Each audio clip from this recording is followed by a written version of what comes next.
Assalamualaikum warahmatullahi wabarakatuh. Kembali lagi bersama saya di channel Ricky Bayu Setiawan.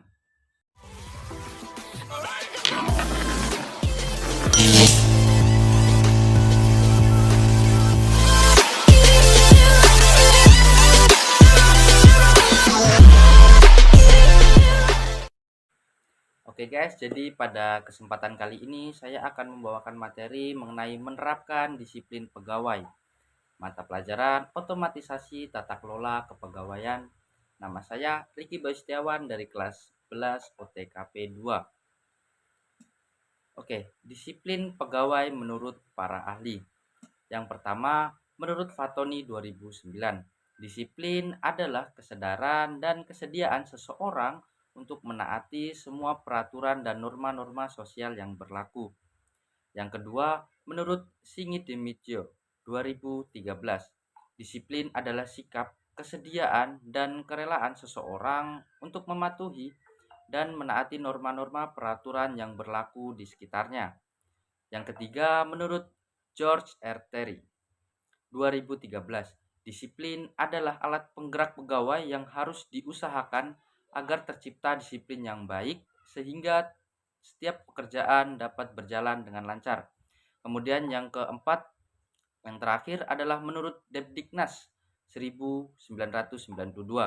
Disiplin adalah tingkat konsistensi dan konsekuen terhadap suatu komitmen dan atau kesepakatan bersama yang berhubungan dengan apa yang akan dicapai berdasarkan waktu dan proses pelaksanaan suatu kegiatan. Selanjutnya, ada faktor-faktor yang mempengaruhi disiplin pegawai. Menurut Singit Dimitio 2016, ada 6 faktor yang mempengaruhi disiplin pegawai nih guys. Jadi yang pertama itu besar kecilnya pemberian kompetensi. Kemudian yang kedua, ada tidaknya keteladanan pimpinan dalam perusahaan. Itu juga sangat penting ya guys ya. Yang selanjutnya, yang ketiga, ada tidaknya aturan pasti yang dapat dijadikan pegangan.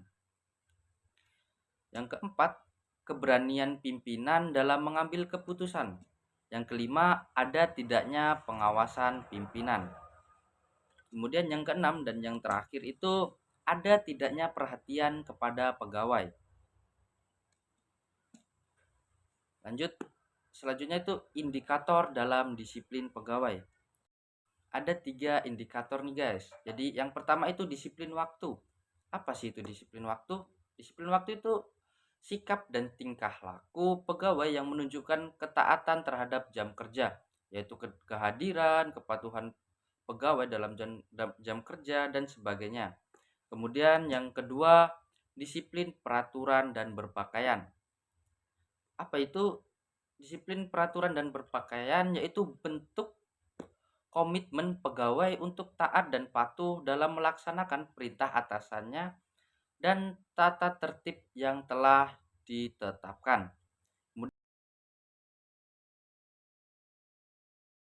Yang ketiga, disiplin tanggung jawab kerja, yaitu berbentuk kesanggupan pegawai dalam menghadapi pekerjaan yang menjadi tanggung jawabnya. Selanjutnya ada manfaat disiplin pegawai. Nah, di manfaat disiplin pegawai ini ada 2 nih. Yang pertama untuk perusahaan itu sendiri dan yang kedua untuk pegawai itu sendiri.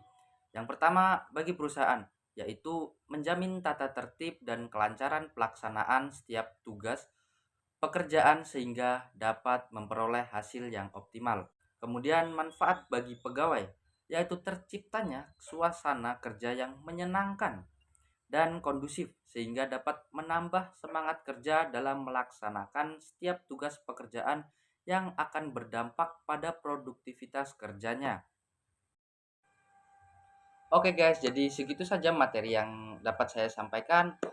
Apabila terdapat kesalahan dalam penulisan kata dan pengucapan, saya mohon maaf. Saya akhiri. Wassalamualaikum warahmatullahi wabarakatuh. Terima kasih.